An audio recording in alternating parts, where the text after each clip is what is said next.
যে পরিবারে এতদিন সবাই মিলে একই সাথে হাসি কান্না ভাগ করে নিতেন, এক রান্নাঘরের খাবার খেয়ে সবাই পরম সুখে দিন কাটাতেন, সেই সাজানো সোনার সংসার কি হঠাৎ করেই তাসের ঘরের মতো ভেঙে টুকরো টুকরো হয়ে গেল? কোনো একটা সামান্য ভুল বোঝাবুঝি, শরিকি বিবাদ, জমানো ক্ষোভ, কিংবা ঘরের বোনেদের বা ভাইদের মনের তীব্র ইগোর লড়াইয়ে জড়িয়ে পুরো যৌথ পরিবার কি আজ আলাদা হয়ে গেছে?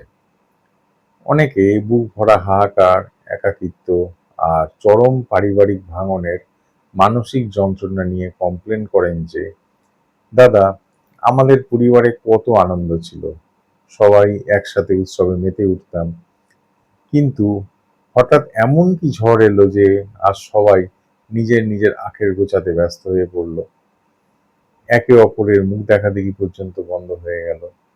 কেন এত বড় পরিবারটা এক নিমেষে ছারখার হয়ে গেল?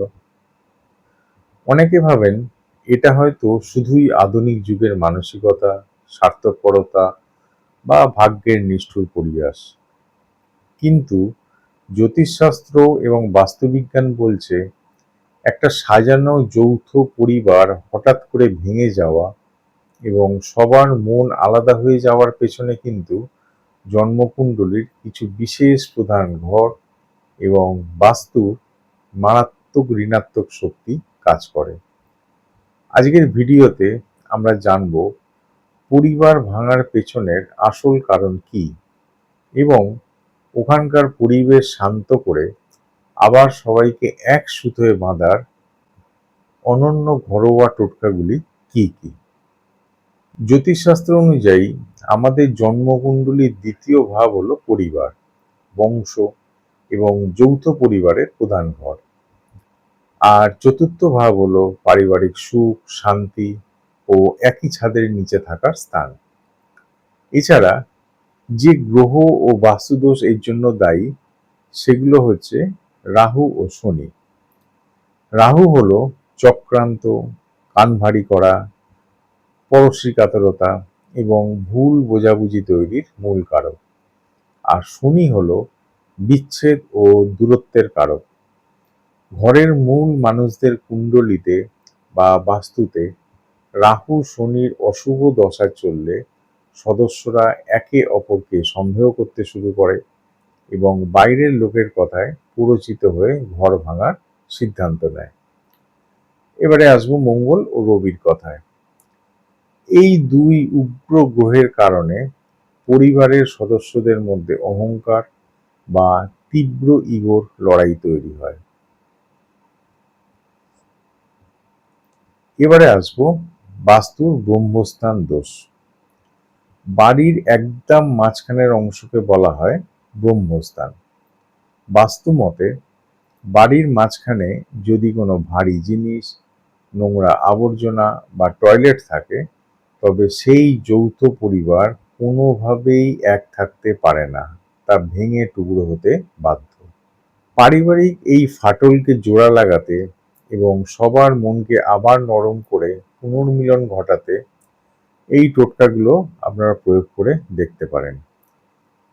১ নাম্বার কি না, প্রতিদিন সকালবেলা স্নান সেরে বাড়ির একদম মাঝখানের অংশে, যেটাকে আমরা ব্রহ্মস্থান বলি, সামান্য গঙ্গা জল ও তুলসী পাতা ভেজানো জল ছিটিয়ে দিন এবং প্রতি বুধবার ও শনিবার সন্ধেবেলা এই মাঝখানের অংশে একটি কর্পূর জ্বালিয়ে তার ধোঁয়া পুরো বাড়ি ঘুরিয়ে দেখান। এটি বাড়ির কেন্দ্রস্থলের সমস্ত নেতিবাচক ও উগ্র এনার্জিকে এক নিমেষে শুষে নেয়, যার ফলে সদস্যদের খিটখিটে মেজাজ শান্ত হতে শুরু করে।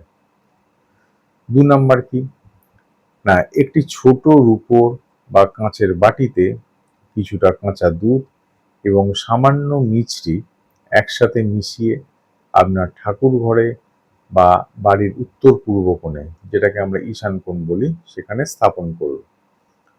পরদিন সকালে সেই দুধ কোনো পবিত্র গাছের গোড়ায় ঢেলে দিন।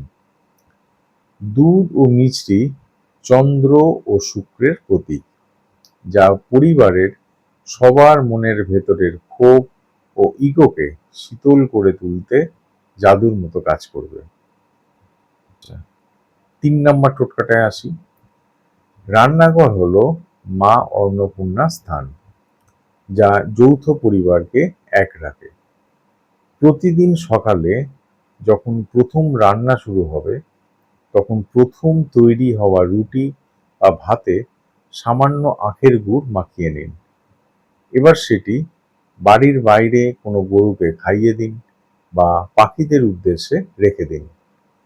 গুড় ও অন্ন মঙ্গলের আগুনকে শান্ত করে এবং দেবগুরু বৃহস্পতিকে তুষ্ট করে, যার ফলে সবার মানসিকতা নমনীয় হয়। এবার আসি 4 নম্বর টোটকায়। একটি আস্ত হলুদের গাঁট নিন। এবার একটি কাঁচা সুতোকে হলুদে রাঙিয়ে সেই হলুদের গাঁটের গায়ে 7 বার চড়ান। মনে রাখবেন, সুতোটা কিন্তু হলুদ রঙের সুতো হতে হবে। এরপর এটি পরিবারের প্রধান দেবীর বা গণেশজির চরণে অর্পণ করে প্রার্থনা করুন যেন আপনার পুরো পরিবার এক থাকে। পূজা শেষে এই হলুদের গাঁটটি লাল কাপড়ে মুড়ে বাড়ির লকারে বা কোনো পবিত্র স্থানে লুকিয়ে রেখে দিন। বিঘ্নহর্তা গণেশ সমস্ত ভাঙন রোধ করবেন। এই টোটকাগুলো ভক্তি ভরে করার পাশাপাশি নিজের মনের ভেতরের অতিরিক্ত ক্ষোভ, অস্থিরতা এবং ছোটখাটো কথায় রিয়্যাক্ট করার প্রবণতা নিয়ন্ত্রণ রাখুন। প্রতিদিন 5 থেকে 10 মিনিট ধ্যান বা প্রাণায়াম করলে খুব ভালো ফল মিলবে। এর বাইরে কিছু কঠোর নিয়ম মনে রাখবেন। পরিবারের ভেতরের কোনো অশান্তির কথা কখনো বাইরের প্রতিবেশী বা দুঃসম্পর্কের আত্মীয়দের কাছে গিয়ে রটাবেন না। এতে রাহু আরও চাঙ্গা হয় বা জাগ্রত হয়ে ওঠে। ঝামেলার সময় কেউ রেগে গেলে অপর পক্ষকে শান্ত থাকতে হবে এবং জীবনে শৃঙ্খলাপরায়ণ হতে হবে।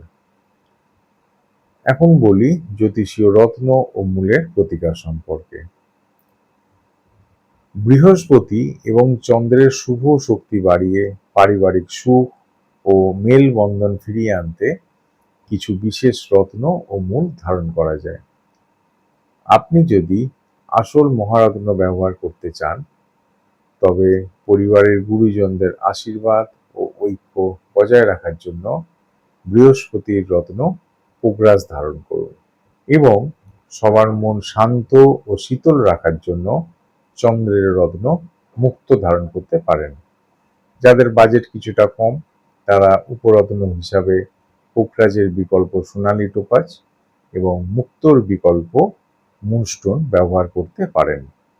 আর যারা রত্ন পড়তে চান না, তারা বামুনহাটি মূল এবং খিরিকা মূল ধারণ করতে পারেন। সবশেষে বলবো, একটা বড় পরিবার গড়ে তুলতে বছরের পর বছর সময় লাগে, কিন্তু অহংকারের চোটে তা ভেঙে যেতে একটা মুহূর্তই যথেষ্ট।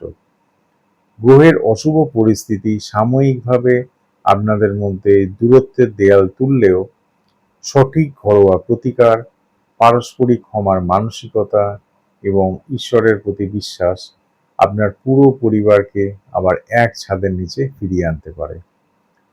নিজের সামর্থ্য অনুযায়ী সৎ মনে এই প্রতিকারগুলো করুন। অকারণ ইগো ধরে রেখে ঘর ভাঙার কোনো প্রয়োজন নেই।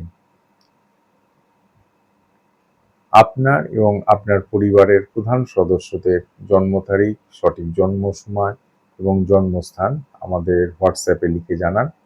আর ঘরে বসেই জেনে নিন আপনাদের কুণ্ডলী অনুযায়ী এই আকস্মিক পারিবারিক ভাঙন রোধ করার আসল উপায় কী এবং কোনো তীব্র গ্রহদোষ থাকলে তার নির্দিষ্ট ও সঠিক প্রতিকারটি কী। আজকের এই টোটকাগুলোর মধ্যে কোনটি আপনি আজ থেকেই আপনার সংসারে ট্রাই করছেন, তা আমাদের কমেন্ট করে জানান। ভিডিওটি ভালো লাগলে লাইক ও শেয়ার করুন। আর এই ধরনের আরও ভিডিও পেতে আমাদের চ্যানেলটি সাবস্ক্রাইব করে রাখুন। দেখা হচ্ছে পরের ভিডিওতে। সবাই ভালো থাকবেন, সুস্থ থাকবেন। নমস্কার।